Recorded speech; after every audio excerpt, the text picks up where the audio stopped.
নমস্কার বন্ধুরা, স্বাগত জানাই তোমাদের সকলকে এআইআর একাডেমি ইউটিউব চ্যানেলে। তো আজকে আমরা আলোচনা করব ভারতের ইতিহাসের বিভিন্ন যুদ্ধ।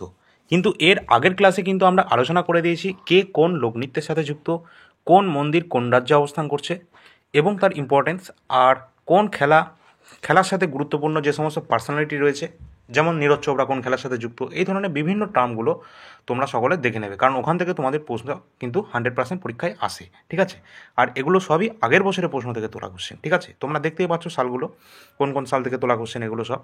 তো অবশ্যই গুরুত্বপূর্ণ হতে চলেছে এই ক্লাসটি। স্কিপ না করে শেষ পর্যন্ত অবশ্যই দেখবে এবং সমস্ত অ্যান্সারগুলো কিন্তু মুখস্থ করে নেবে। ঠিক আছে, দরকার হলে নোট করে নিতে পারো। ওকে, আর পিডিএফটা অবশ্যই আমরা আমাদের টেলিগ্রাম চ্যানেলে কিন্তু এটা শেয়ার করে দেবো। তো টেলিগ্রাম চ্যানেলের লিঙ্ক আমাদের ভিডিও ডিসক্রিপশানে দেওয়া আছে, তোমরা সকলে সেখানে জয়েন করে নেবে। আজকের প্রথম কোশ্চেন আছে আমাদের, কলিঙ্গ যুদ্ধ কত সালে হয়েছিল? তোমরা জানো অশোকের সাথে কলিঙ্গ যুদ্ধ হয়েছিল। তো কলিঙ্গ যুদ্ধ কত সালে হয়েছিল? 326, 261, 361 না 351? তো অবশ্যই কিন্তু তোমাদের 261 খ্রিস্টপূর্বাব্দে কলিঙ্গ যুদ্ধ কিন্তু হয়েছিল। ঠিক আছে, তো অপশান নাম্বার বি তোমাদের রাইট অ্যান্সার।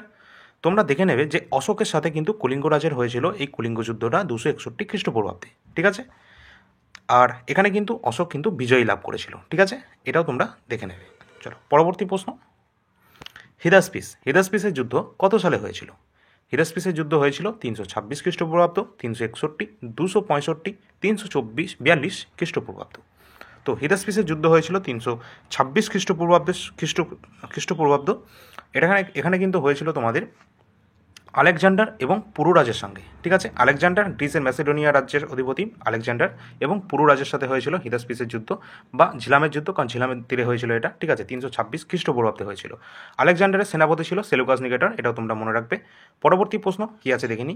আর আলেকজান্ডার কিন্তু এখানে বিজয়ী হয়েছিল। ঠিক আছে, চলো পরবর্তী প্রশ্ন, প্রথম তরাইনের যুদ্ধ কত সালে সংগঠিত হয়েছিল? প্রথম তরাইনের যুদ্ধ কত সালে হয়েছিল? 1149, 1231, 1171 নাকি 1191? তো প্রথম তরাইনের প্রথম যুদ্ধ হচ্ছে তোমাদের 1191-তে এবং তরাইনের দ্বিতীয় যুদ্ধ 1192-তে, তাই তো? তো 1191-তে এর প্রথম যুদ্ধ হচ্ছে। আর এখানে কার কার মধ্যে হচ্ছে? পৃথ্বীরাজ চৌহান আর মোহাম্মদ ঘুরি, দুটো যুদ্ধই কিন্তু পৃথ্বীরাজ চৌহান আর মোহাম্মদ ঘুরির মধ্যে হয়েছে, কিন্তু বিজয়ী হয়েছে কে? প্রথম তরাইনের যুদ্ধে কিন্তু বিজয়ী হয়েছে আমাদের পৃথ্বীরাজ চৌহান। ঠিক আছে, তো 1191 তোমাদের প্রথম তরাইনের যুদ্ধ, যেখানে পৃথ্বীরাজ চৌহান জিতছে। এরপর আসছে আমাদের দ্বিতীয় তরাইনের যুদ্ধ। তোমাদেরকে বলে দিলাম যে একটু আগেই দ্বিতীয় তরাইনের যুদ্ধ হয়েছিল তোমাদের 1192-তে। তো 1192, অপশান নাম্বার সি তোমাদের রাইট অ্যান্সার হবে। আর এখানে কাদের কাদের মধ্যে হয়েছিল এটাও তোমাদের বলে দিলাম যে মোহাম্মদ ঘুরি এবং পৃথ্বীরাজ চৌহানের সাথে হয়েছিল, কিন্তু এই যুদ্ধে কিন্তু মোহাম্মদ ঘুরি কিন্তু বিজয় লাভ করেছিল। ঠিক আছে, পৃথ্বীরাজ চৌহান কিন্তু এখানে হেরে গিয়েছিল, পরাজিত হয়েছিল। ঠিক আছে, আর 1191-তে পৃথ্বীরাজ চৌহান জয়ী হয়েছিল, আর 1192-তে মোহাম্মদ ঘুরি জয়ী হয়েছে। ওকে, চলো পরবর্তী প্রশ্ন, পানিপথের প্রথম যুদ্ধ কত সালে সংঘটিত হয়েছিল? পানিপথের প্রথম যুদ্ধ হয়েছিল 1526, 1521, 1527 নাকি 1625 খ্রিস্টাব্দে? তো পানিপথের প্রথম যুদ্ধ যেটা সংঘটিত হয়েছিল সেটা কিন্তু তোমাদের 1526 সালে কিন্তু পানিপথের প্রথম যুদ্ধ সংঘটিত হয়েছিল।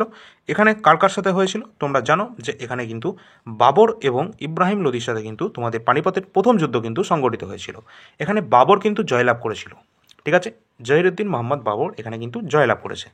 পরবর্তী আমাদের কোশ্চেন আছে, খানোয়ার যুদ্ধ। খানোয়ার যুদ্ধ কত সালে সংগঠিত হয়েছিল?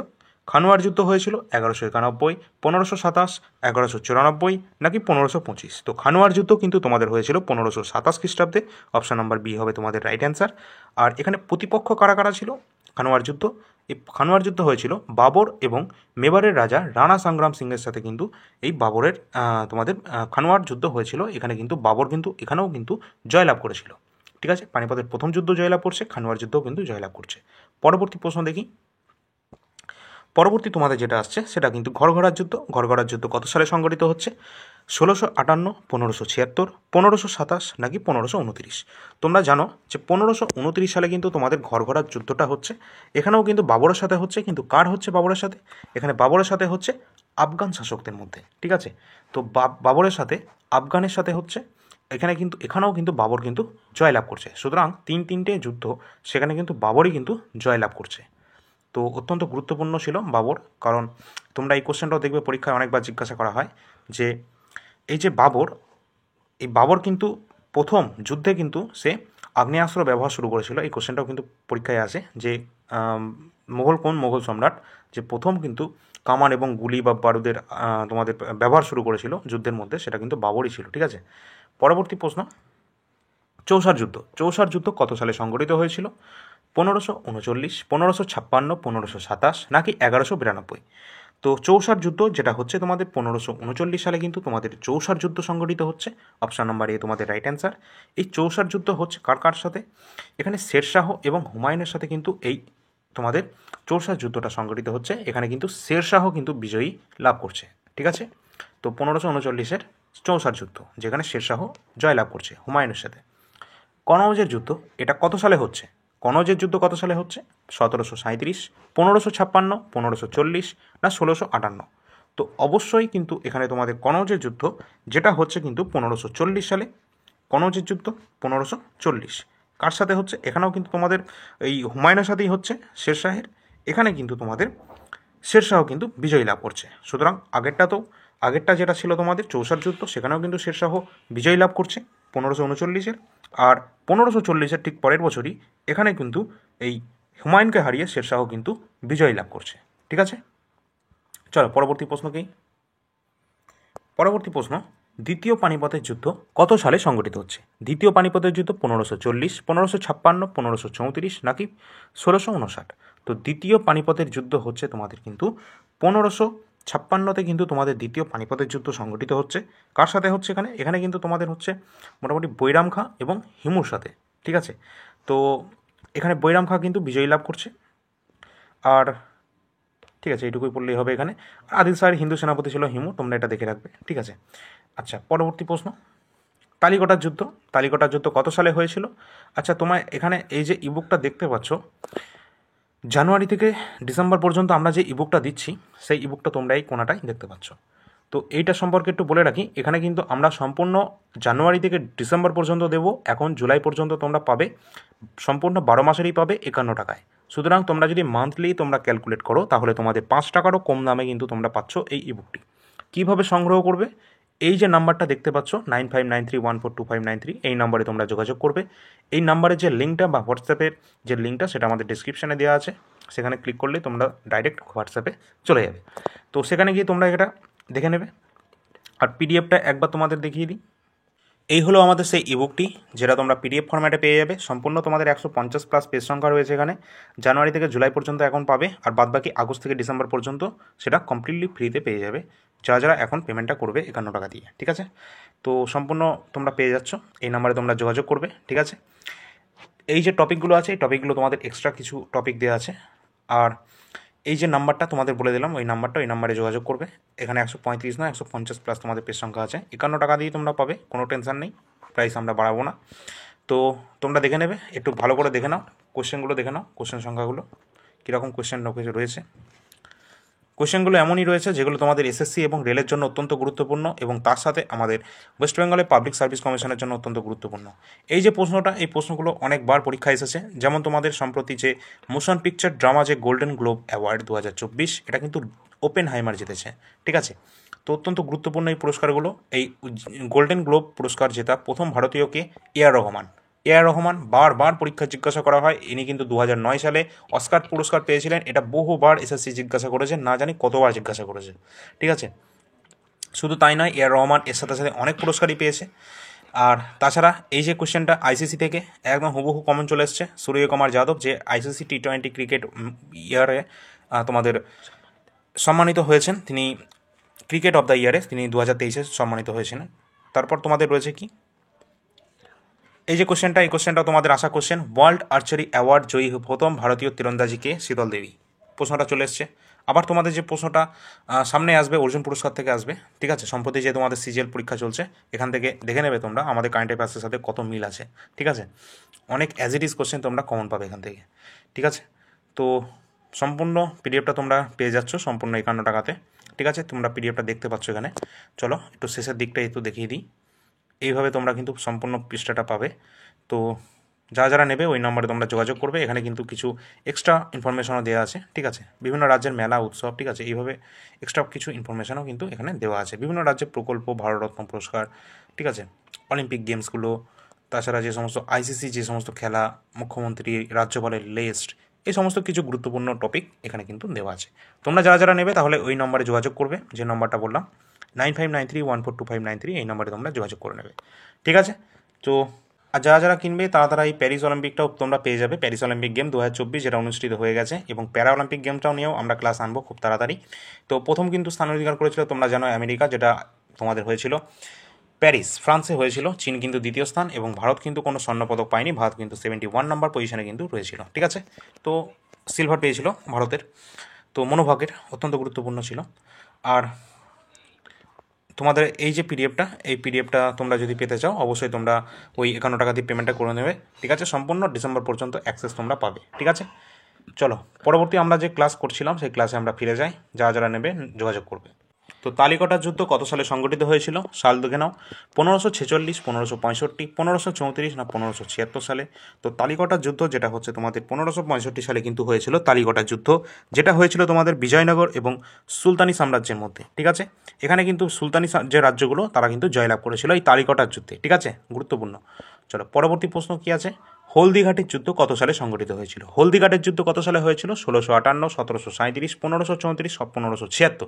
তো তোমরা সকলে জানো 1576 কিন্তু তোমাদের এই হলদিঘাটের যুদ্ধ সংগঠিত হয়েছিল। তো হলদিঘাটের যুদ্ধটা সংগঠিত হয়েছিল কার কার মধ্যে? এখানে কিন্তু আকবরের সাথে মহারানা প্রতাপের হয়েছিল, এবং আকবর কিন্তু এখানে বিজয় লাভ করেছিল। ঠিক আছে, মহারানা প্রতাপকে হারিয়ে। চলো পরবর্তী আমাদের কি কোশ্চেন আছে, ভোপাল যুদ্ধ। ভোপাল যুদ্ধ এটা কাদের মধ্যে সংগঠিত হচ্ছে? ভোপাল যুদ্ধ হচ্ছে তোমাদের প্রথমে দেখি সালটা কত সালে হচ্ছে। 1760, 1746, 1737 নাকি 1815। তো এখানে কিন্তু তোমাদের ভোপালের যুদ্ধ যেটা হচ্ছে আজ 1737 খ্রিস্টাব্দে ভোপালের যুদ্ধ সংগঠিত হচ্ছে। কার কার মধ্যে হচ্ছে? এটা কিন্তু তোমাদের হায়দ্রাবাদের যে ছিল ওই নিজামুল মুলক এবং বাজিরাওয়ের মধ্যে কিন্তু হচ্ছে, এবং এখানে কিন্তু প্রথম বাজিরাও কিন্তু তিনি কিন্তু জয়লাভ করছে। ঠিক আছে, পরবর্তী আমাদের কি কোশ্চেন আছে, পরবর্তী প্রশ্ন আমাদের পলাশির যুদ্ধ কত সালে সংগঠিত হয়েছিল? পলাশির যুদ্ধ কত সালে হয়েছিল? 1757, 1746, 1659 নাকি 1576? পলাশির যুদ্ধ 1757, 23শে জানুয়ারি হয়েছিল কিন্তু পলাশির যুদ্ধ, তোমরা সকলে সেটা জানো। ঠিক আছে, আর এখানে তোমাদের অপশান নাম্বার এ তোমাদের রাইট অ্যান্সার হচ্ছে। এখানকার তোমাদের হয়েছিল সিরাজউদ্দৌলা এবং ইংরেজদের মধ্যে কিন্তু হয়েছিল পলাশির যুদ্ধ, আর বিজয়ী কিন্তু হয়েছিল তোমাদের ইংরেজ। ঠিক আছে, ইংরেজরা কিন্তু এখানে বিজয়ী লাভ করেছিল, সিরাজউদ্দৌলা কিন্তু তখন পরাজিত হয়েছিল। পরবর্তী বন্দিবাসের যুদ্ধ কত সালে হয়েছিল? বন্দিবাসের যুদ্ধ হয়েছিল 1750, 1760, 1655 নাকি 1572? অবশ্যই 1760 সালে কিন্তু এই বন্দিবাসের যুদ্ধ যেটা সংগঠিত হয়েছিল কাদের মধ্যে হয়েছিল? এটা কিন্তু ফরাসিদের সাথে হয়েছিল ইংরেজদের। ঠিক আছে, ফরাসিদের সাথে হয়েছিল ইংরেজদের। এখানে কিন্তু ইংরেজরাও কিন্তু এখানে বিজয় লাভ করেছিল বন্দিবাসের যুদ্ধে 1760-এ। তৃতীয় পানিপথের যুদ্ধ কত সালে সংগঠিত হচ্ছে? তৃতীয় পানিপথের যুদ্ধ কত সালে সংগঠিত হচ্ছে? 1764-তে, 1761, 1737 নাকি 1799? তো তৃতীয় পানিপথের যুদ্ধ যেটা তোমাদের সংগঠিত হচ্ছে সেটা কিন্তু তোমাদের কিন্তু 1761 কিন্তু তোমাদের তৃতীয় পানিপথের যুদ্ধ সংগঠিত হচ্ছে। এখানে কাদের মধ্যে হচ্ছে? এখানে কিন্তু মারাঠাদের ইংরেজদের সাথে হচ্ছে কিন্তু তৃতীয় পানিপথের যুদ্ধ, যেখানে ইংরেজরা কিন্তু বিজয়ী লাভ করছে। নেক্সট আমাদের কোশ্চেন আসছে, বক্সারের যুদ্ধ কত সালে সংগঠিত হয়েছিল? বক্সারের যুদ্ধ কত সালে হয়েছিল? বক্সারের যুদ্ধ হয়েছিল 1764, 1658, 1746 নাকি 1767? অবশ্যই 1764 সালে কিন্তু আমাদের যে বক্সারের যুদ্ধ সেটা সংগঠিত হয়েছিল, এটা কিন্তু মীর কাসিমের সাথে হয়েছিল। ঠিক আছে, মীর কাসিমের সাথে কাদের সাথে? ইংরেজদের সাথে হয়েছিল। এখানে কিন্তু ইংরেজরা জয়লাভ করেছিল। সুতরাং এর পরবর্তী যে সমস্ত তোমরা যুদ্ধগুলো দেখছো সবই কিন্তু ইংরেজরা জয়লাভ করেছিল। ঠিক আছে, চলো পরবর্তী প্রশ্ন কি আছে, প্রথম ইঙ্গ মহীশূর যুদ্ধ কত সালে সংগঠিত হয়েছিল? তোমরা এখানে দেখে নাও কত সালে মনে হচ্ছে তোমাদের রাইট অ্যান্সার। এখানে যেটা রাইট অ্যান্সার হবে সেটা কিন্তু তোমাদের অপশান নাম্বারটি 1767 থেকে 1769 সালে কিন্তু প্রথম ইঙ্গ মহীশূর যুদ্ধ কিন্তু সংগঠিত হয়েছিল। Option number D right answer. এখানে প্রতিপক্ষ করা ছিল এখানে হায়দার আলী, এবং হায়দার আলীকে তোমরা জানো বাংলা তখন নবাব ছিলেন, আর ইংরেজদের সাথে হয়েছিল, এবং ইংরেজরা কিন্তু এখানে বিজয়ী লাভ করছে। পরবর্তী তখন সবকটা তোমাদের একত্রিত ছিল না, এই জন্য তোমাদের ছোটো ছোটো খণ্ডে তোমাদের এই সমস্ত যে রাজ্যগুলো তখন বিভক্ত ছিল, এই জন্য কিন্তু ইংরেজরা সেই সুযোগ নিয়েছিল। সেই সুযোগের মাধ্যমে কিন্তু ইংরেজরা সম্পূর্ণ রাজ্যগুলোকে অধিকার করতে তারা পেরেছিল। পরবর্তী ইঙ্গ মারাঠা যুদ্ধ কত সালে হয়েছিল? এখানে কিন্তু প্রথম ইঙ্গ মারাঠা যুদ্ধ, তো প্রথম ইঙ্গ মারাঠা যুদ্ধ হয়েছিল তোমাদের 1775 থেকে 82, 1775 থেকে 1782 সালে কিন্তু প্রথম ইঙ্গ মারাঠা যুদ্ধ সংগঠিত হয়েছিল। মারাঠাদের সাথে হয়েছিল, যে গভর্নর জেনারেল ছিলেন ওয়ারেন হেস্টিংস, তার সাথে কিন্তু হয়েছিল, এবং এখানে কিন্তু মারাঠারা কিন্তু বিজয়ী প্রাপ্ত করতে পেরেছিল। ঠিক আছে, আচ্ছা, পরবর্তী কী কোশ্চেন? অবশ্যই তোমরা লাইক করবে যদি ভালো লাগে, ঠিক আছে? ক্লাসগুলো শেয়ার করে দেবে তোমাদের সকল বন্ধুদের সাথে। এগুলো যেন আমরা বলতে না হয়, ঠিক আছে? এগুলো তোমাদের কাজ, তোমরা করে দেবে, আমাদের কাজ আমরা করছি। কমেন্ট করবে যদি কোনো কোশ্চেনে ভুলভ্রান্তি হয়ে থাকে, বা কোনো কোশ্চেন তোমাদের যদি কোনো ডাউট থাকে, অথবা তোমরা যদি নতুন কোনো ক্লাস চাও, বা নতুন কোনো তোমরা কন্টেন্ট চাইছো, নতুন কোনো টপিক চাইছো, সেগুলো অবশ্যই তোমরা কমেন্টের মাধ্যমে জানাবে, তাতে আমাদের সুবিধা হবে সেই সমস্ত কোশ্চেনগুলো নিয়ে আলোচনা করতে। তো অবশ্যই সেটা কমেন্টের সেকশানে, কমেন্টের মাধ্যমে তোমরা জানাবে, ঠিক আছে?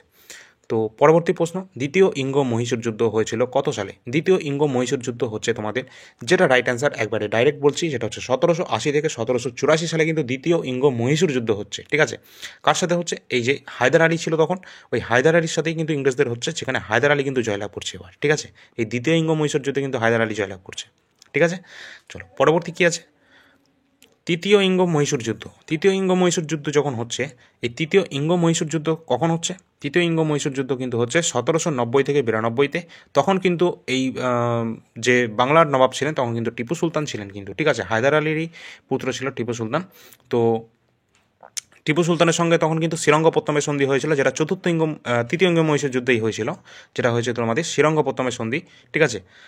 আর এই 1792-তেই কিন্তু হয়েছিল, ঠিক আছে? আর এই যে তৃতীয় ইঙ্গ মহীশূর যুদ্ধে কিন্তু ইংরেজরা জয়লাভ করেছিল, এই জন্যই কিন্তু এই সন্ধিটা হয়েছিল, শ্রীরঙ্গপত্তমের সন্ধি, ঠিক আছে? কার সাথে? কার? টিপু সুলতানের সাথেই ইংরেজদের হয়েছিল, এই 1792-তেই হয়েছিল, ঠিক আছে? চলো পরবর্তী কী আছে দেখি। চতুর্থ ইঙ্গ মহীশূর যুদ্ধ। চতুর্থ ইঙ্গ মহীশূর যুদ্ধ কত সালে হয়েছিল? এই চতুর্থ ইঙ্গ মহীশূর যুদ্ধ কিন্তু তোমাদের হয়েছিল 1799-তে, ঠিক আছে? এই 1799-তে চতুর্থ ইঙ্গ মহীশূর যুদ্ধ হচ্ছে, আর এই মহীশূর সাম্রাজ্যের কিন্তু পতন হচ্ছে, এবং ইংরেজরা কিন্তু এখানে জয়লাভ করছে, ঠিক আছে? টিপু সুলতানকে হারিয়ে, টিপু সুলতান এখানে তো হেরে তো গিয়েছিল, তার সাথে তাকে হত্যাও করা হয়েছিল ইংরেজদের দ্বারা, ঠিক আছে? তো টিপু সুলতান তিনি কিন্তু মারা যাচ্ছেন, যেটা হচ্ছে চতুর্থ ইঙ্গ মহীশূর যুদ্ধের মাধ্যমে 1799-তে। চলো পরবর্তী কী কোশ্চেন আছে? পরবর্তী এবং আমাদের আজকে শেষ কোশ্চেন, কার্গিল যুদ্ধ কত সালে সংঘটিত হয়েছিল? তোমরা জানো কার্গিল যুদ্ধ কার সাথে হয়েছিল? ভারতের সাথে পাকিস্তানের যে কার্গিল যুদ্ধ হয়েছিল কত সালে হয়েছিল? 1817, 1845, 1999 নাকি 1795? অবশ্যই 1999 সালে যে কার্গিল যুদ্ধ হয়েছিল, যেটা ভারত পাকিস্তান ওয়ার ছিল, যেখানে ভারত কিন্তু জয়লাভ করেছিল, ঠিক আছে? তো তার জন্য অবশ্যই কমেন্টে জানাবে জয় হিন্দ। তো এই পর্যন্ত ছিল আমাদের আজকের ক্লাসটি। তো এতক্ষণ যে ক্লাসটা করালাম তার জন্য তোমরা এই কোশ্চেনটা তোমাদের করেই দিয়েছি, অবশ্যই তোমরা এটা কমেন্ট সেকশনে কমেন্টের মাধ্যমে জানাবে হলদিঘাটের যুদ্ধ কত সালে সংঘটিত হয়েছিল, কতটুকু তোমাদের মুখস্থ আছে সেটা একবার দেখছি। তো হলদিঘাটের যুদ্ধ কত সালে হয়েছিল সেটা তোমরা কমেন্ট সেকশনে কমেন্টের মাধ্যমে জানাবে। অবশ্যই আজকের ক্লাসটা কেমন লাগলো সেটাও তোমরা জানাবে, ঠিক আছে? তো আশা করি তোমাদের ভালো লাগবে। তোমরা অবশ্যই লাইক করে দেবে, শেয়ার করে দেবে তোমাদের সকল বন্ধুদের সাথে এবং সমস্ত গ্রুপে। যদি নোটিফিকেশান অন না করা থাকে তাহলে তোমরা নোটিফিকেশানটা অন করে নেবে, ঠিক আছে? আর অবশ্যই সেটা কমেন্ট সেকশানে বলবে পরবর্তী ক্লাস কী নিয়ে আনবো, ঠিক আছে? আর তোমরা যারা যারা সামনের এসএসসি এমটিএস এবং জিডি কনস্টেবলের জন্য প্রস্তুতি নিচ্ছ, বা এসএসসি এমটিএসে তো তোমাদের এক্সাম শুরু হতে যাচ্ছে 30 সেপ্টেম্বর থেকে, এবং মিসলিনিয়াস এবং ক্লার্কশিপ, মিসলিনিয়াস পরীক্ষা 15 তারিখ আছে সেপ্টেম্বর, এবং ক্লার্কশিপ এক্সামিনেশন তোমাদের নভেম্বরের দিকে আছে। তো তোমরা যারা যারা এই সমস্ত পরীক্ষার প্রস্তুতি নিচ্ছ, তোমরা অবশ্যই ওয়ান স্টপ সলিউশনের জন্য এই চ্যানেল ফলো করতে পারো, AIR একাডেমি ইউটিউব চ্যানেল এবং all India rankers YouTube channel. আর এই পিডিএফটা অবশ্যই তোমরা কিনে নেবে, কারণ এই পিডিএফটা থেকে তোমাদের ম্যাক্সিমাম যে কারেন্ট অ্যাফেয়ার্সের টপিক সেটা কিন্তু কভার হয়ে যাবে, ঠিক আছে? এই নম্বরে তোমরা যোগাযোগ করবে নিচের, এছাড়া তোমরা ডিসক্রিপশানে দেওয়া যে লিঙ্ক আছে সেখানে গিয়ে তোমরা যোগাযোগ করবে না, ঠিক আছে? তো আজকের ক্লাসটা কেমন লাগলো অবশ্যই তোমাদের ভালো লাগলে অবশ্যই সেটা বলবে। আর এই পিডিএফটা আমরা আমাদের টেলিগ্রাম চ্যানেলে দিয়ে দিচ্ছি, টেলিগ্রাম চ্যানেলে তোমরা জয়েন হয়ে যাবে, দুটো টেলিগ্রাম চ্যানেল আছে, দুটোতেই তোমরা জয়েন হয়ে যাবে, ঠিক আছে? আর অল ইন্ডিয়া র্যাঙ্কার্স ইউটিউব চ্যানেলের যে কমিউনিটি সেকশন সেটা কিন্তু তোমরা ফলো করবে, কারণ ওখানে অত্যন্ত গুরুত্বপূর্ণ জিকের কোশ্চেন নিয়ে আলোচনা করা হয়, যারা তোমরা ডব্লিউপি এবং ডব্লিউবিপি কেপি কনস্টেবল এবং ডব্লিউপি এসআই যারা যারা দেবে তাদের জন্য ওটা, কারণ তারা কিন্তু কমিউনিটি সেকশনটা অবশ্যই কিন্তু ফলো করবে, এবং আমাদের ওয়েস্ট বেঙ্গলের ক্লার্কশিপ এক্সামের জন্য, ঠিক আছে? প্লেলিস্টটা তোমরা দেখে নেবে, আজকের ক্লাসের যে প্লেলিস্ট, আমাদের এই AIR একাডেমি চ্যানেলের যে প্লেলিস্ট সেটা কিন্তু তোমরা দেখে নেবে, অত্যন্ত গুরুত্বপূর্ণ ক্লাসগুলো কিন্তু করানো হয়ে গেছে, ঠিক আছে? তো চলো আজকের ক্লাসে এই পর্যন্ত থাকলো, আজকের ক্লাসে এই পর্যন্ত থাকলো, পরবর্তী ক্লাসে আবার আলোচনা করব পরবর্তী টপিক নিয়ে। তো ততক্ষণ ভালো থাকবে, সুস্থ থাকবে, ধন্যবাদ।